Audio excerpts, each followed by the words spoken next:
My guest is author Ophelia Rigaud, and she has written a book called The Caring Leader. Well, first of all, get this cleared up right away. That is not a spelling error. No, it's not a spelling error. Okay, so caring stands for?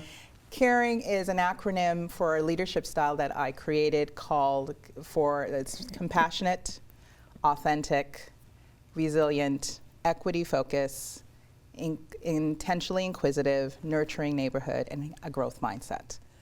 Wow, that is a lot to cover. It is a lot to cover. So the overall idea, after you read this book, well, first, before we even get to that, let's talk about what a leader is, because yes, I think it occurs to me, it's like you have to be a politician or a leader of a big corporation, or that's what a leader is, but that's not necessarily, it's more than that. And I wrote this book exactly for that. When I was completing my master's in education, I thought I was learning all about these different leadership styles. And I would go to my professors and I would say, well, you can't just be a compassionate leader or an authentic leader. What about the equity leader? No one person is that.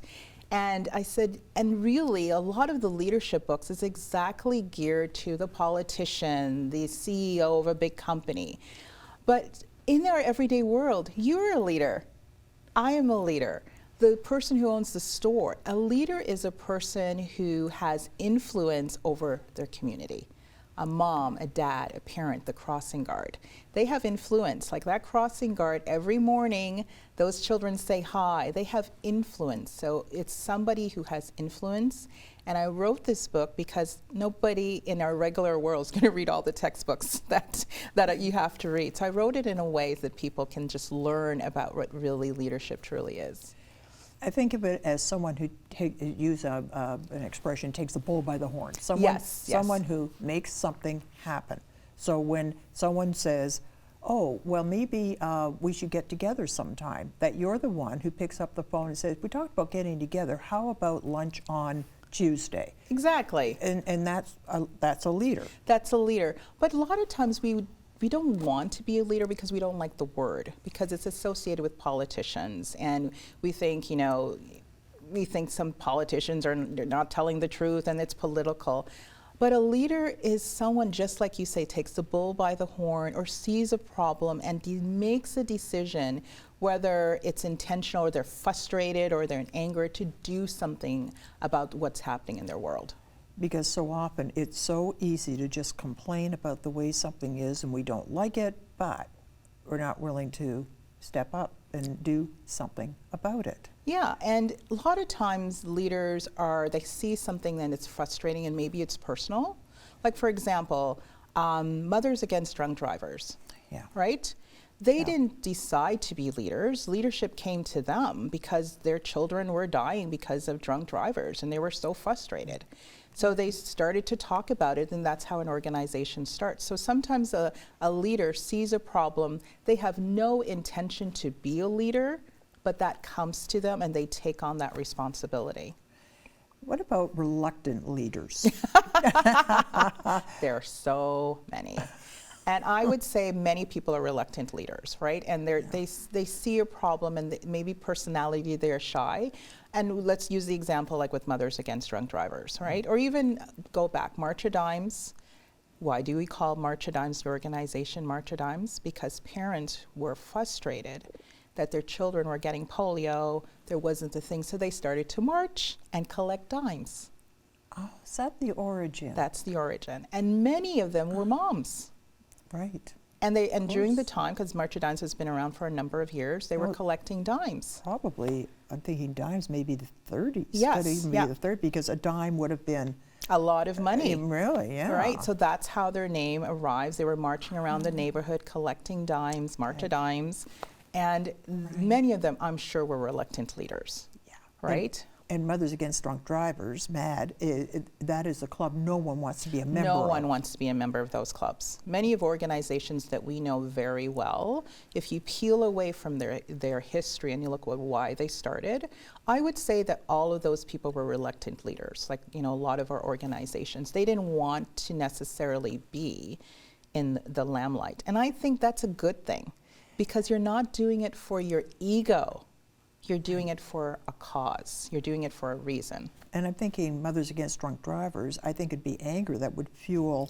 Yes. Because first, you've lost your child. Yes. I can't imagine anything worse. No. Then, you've gone through a court process that's probably gone on for a couple of years.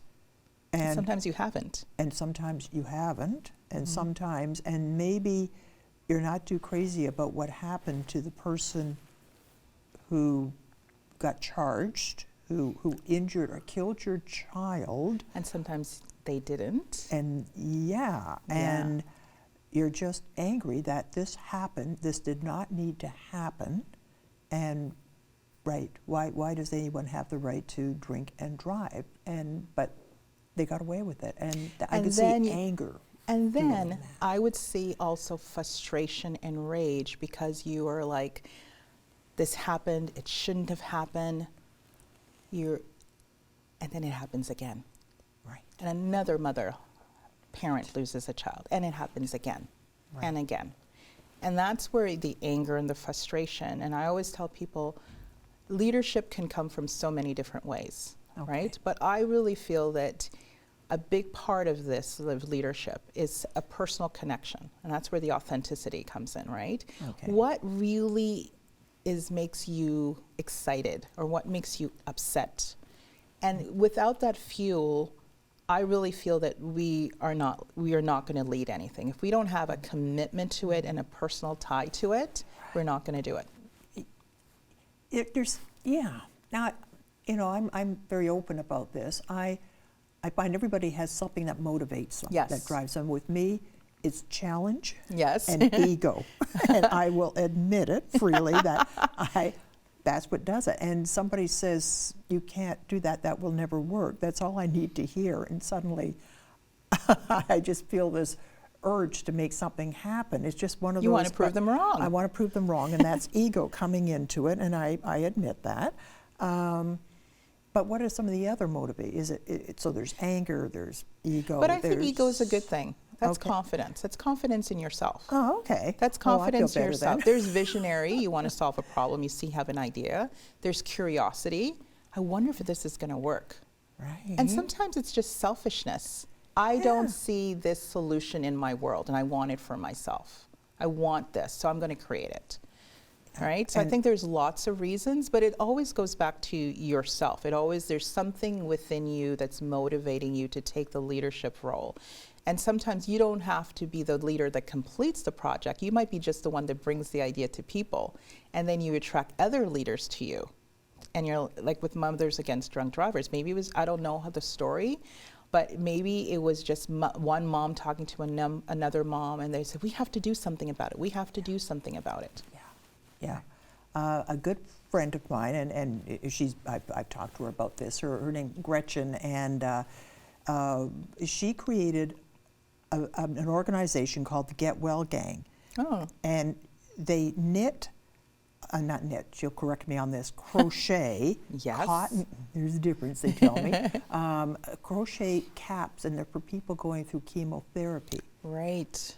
And she just started with it was one friend who said, I can't find anything to stay on my head. She says, I'm going to make you something. So she mucked around with designs, and she finally came up with something. It's up to 35,000 caps now, distributed across Canada, free. And when I tell people about this organization, they know somebody, or they went through chemotherapy, and they said, there was a basket of them. They said we could just take one. Yeah. Wow. And that's a woman who stays out of the limelight. This is not her thing at all. But wow. I interviewed a woman named Sylvia Morrison, and she mentioned something that I would love to share to you about leadership.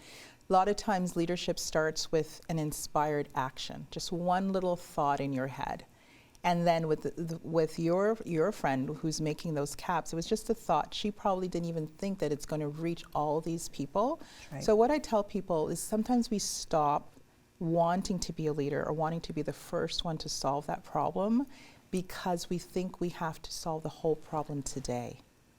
Oh, well, and that's we a don't. thought. And Sylvia talked about that. She now has, she's a humanitarian. She brings books to Ghana and, you know, creates libraries. And she said, if I had thought how much it has grown in the number of years, I wouldn't have done it. But it started with her friend, her coworker, asking for a small donation.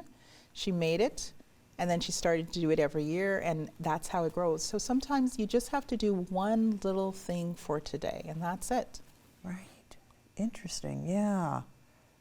And that leads into other aspects of your book. Yes. That then, so you got that spark. Yeah. Then what are you going to do with it? Yeah, so when you get that spark and you feel that this is something that I can do, just focus on that one thing, because we can become overwhelmed. You know, I talk a lot about inclusive leadership, and we can get overwhelmed that our world is divisive and there's all these things going on, and then we become even more reluctant, and then we become reclusive. So start with, I would say, start with doing things that maybe leadership doesn't have to be that I have a project. It could be you found out about something and you can share it with your people on social media. Right. And that's all you can do. You can bring it. awareness to it, right? That's being a leader. When you are in with your friends and family and say, have you ever heard about this? This would be a great thing for our community to start talking about. And then as you go along, you will start to build something. But if you think about what you want to be and how it's going to be, it might paralyze you. Right. There's a really great movie called Calendar Girls, and it's about a group of women in England who decide to produce a calendar of them nude. It's a great movie. It's a great movie. And it was to buy a Chesterfield to go in the waiting room of the hospital where one of their husbands was being treated for cancer, and there was no place for the visitors to sit comfortably, and that's what started it, and it became huge. Wow. Like millions of dollars as a result of just that one thing, saying, this is what's needed. How do we make this happen? What can we do? And they came up with this crazy idea. It's a great movie. It's a great movie. But can you imagine if they thought of the millions of dollars that they would raise and how that would paralyze them because they're thinking, oh my God, I have to talk to people. Maybe I'm going to have to meet press. And you just have to take it one little step at a time. Well, at the end, it shows, to date, this Calendar Girls has raised, and it shows all the amount, and a couch. I love that. I love that. It's a great movie. Can't recommend it enough. I can't recommend your book enough. So thank you. Tell me how to get one. How do people get your book? They can go to my website, and there's a link at The Caring Leader, the book. They can actually download a free chapter and see if they would like it, and they can purchase it there, or they can just go to Amazon. Sounds great. And there's so much in here. Do you want to come back and talk about more? I would love to. It'd be great. Right. Thank you for having me. All right. My pleasure.